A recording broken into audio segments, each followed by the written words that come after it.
years ago, I felt like I've been living in the classical movies where everything is black and white. I felt like for the past 18 years of my life, I don't have a purpose. Through my eyes, all I can see is black and white and there's no colors. It made life feels mundane.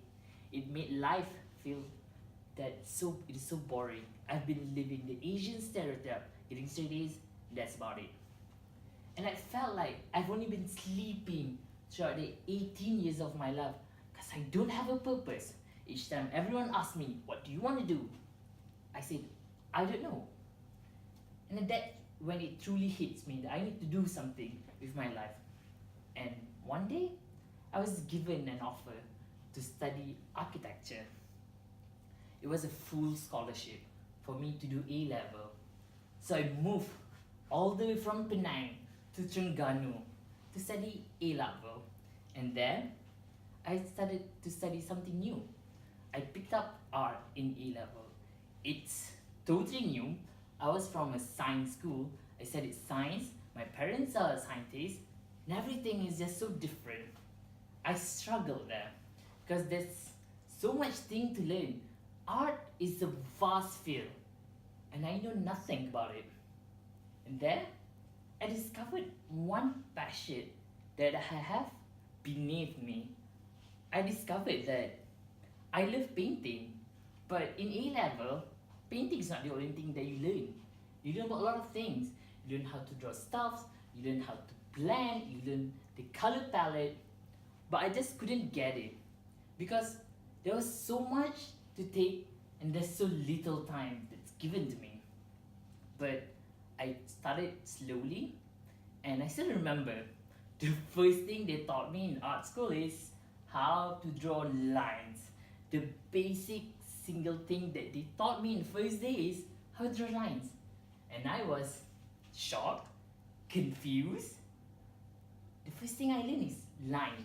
Even my little brother, at the age of 2, he could draw lines. And I was thinking, why did they teach me how to draw lines? And after a while, I discovered from line, there's so much possibilities you could do with it. From line, you could create a masterpiece. And from line, you could create a mega structure. By just one line, the KLCC is designed. It's basically just lines. And that's how powerful I felt the knowledge of art is. From just one line, I could create architecture. And after A level, I find myself in this phase, a transitional phase. It felt confusing. It got me confused. You know, like when you move from one train to another that's, heading a different direction. The phase feels like that. It's weird, it's just confusing. I started picking up something new after A level, which is traveling. All before this, I've only been studying, painting, and now I've traveled the world. That's when I learned something new. I rediscovered myself. I found a passion in me. Every time I fly, I look out the window and I see the world through different windows. I could see Phnom Penh, I could see Ho Chi Minh, and how the culture, how the people there, how the geography affects the architecture of the city. And without me traveling, I wouldn't know all this.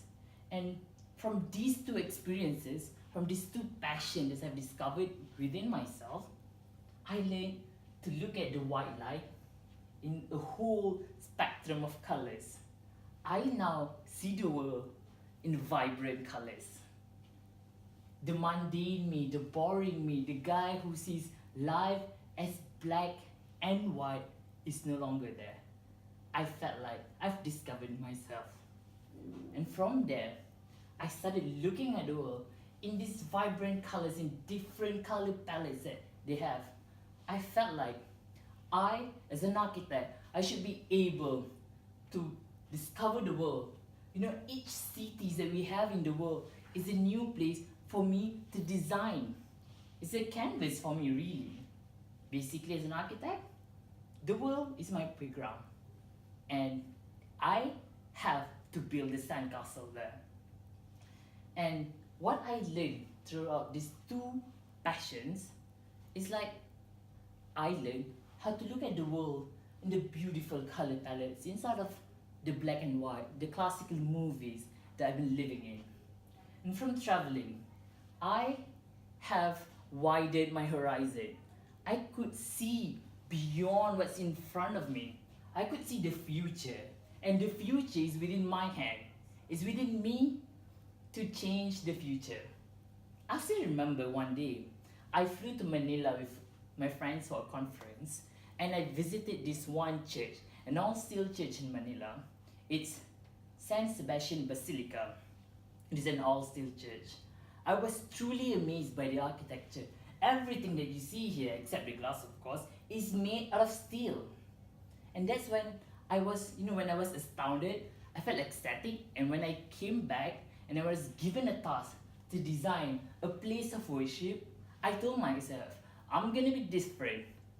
I'm gonna start to design a church. Despite being of a different religion, I didn't see that as a problem. As an architect, I have to be flexible. And by traveling a lot, I have the flexibility in me. So I went back to Malaysia, went back to Penang, to USM, and I designed this church. And in my groups, I was one of the best. And I felt good. Because if I haven't traveled, I wouldn't be able to design that. Now I bet you all must be wondering, how do I redefine architecture with my two personal interests, which is very simple: painting and traveling. Everyone does that.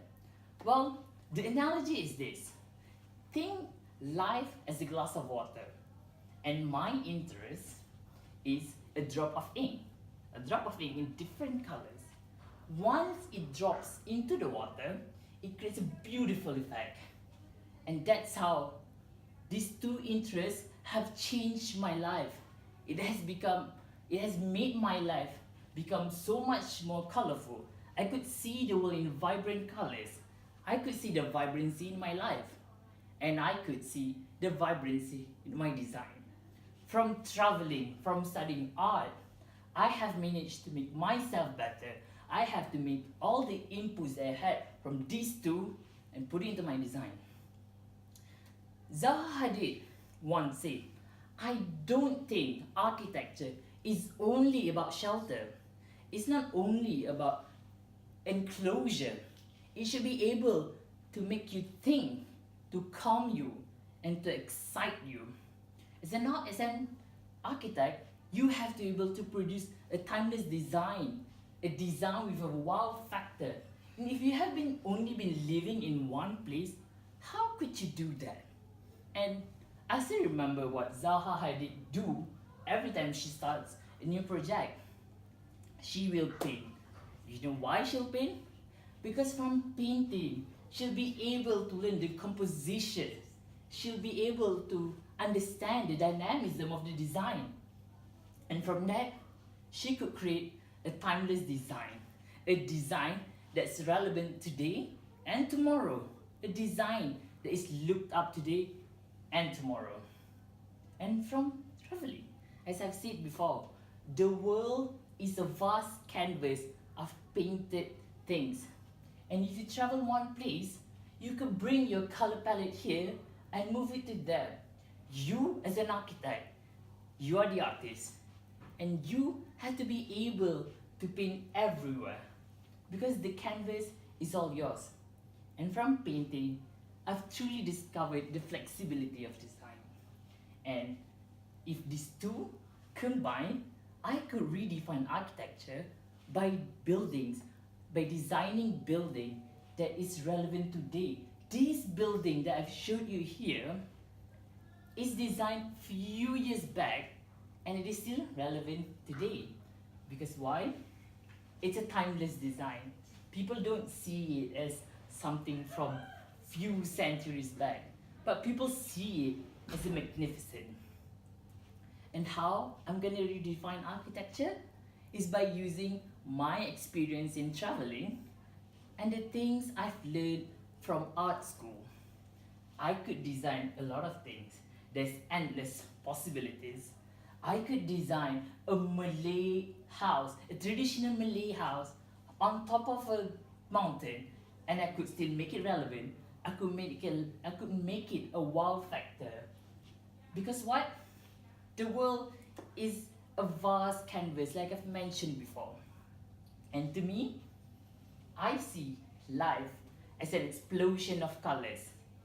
I see life in vibrant colors, and that is the vibrancy of life. I feel like from these two personal interests, I have redefined what architecture means to me. And in fact, in the future, I hope these two interests redefine architecture for the better of human being. Thank you.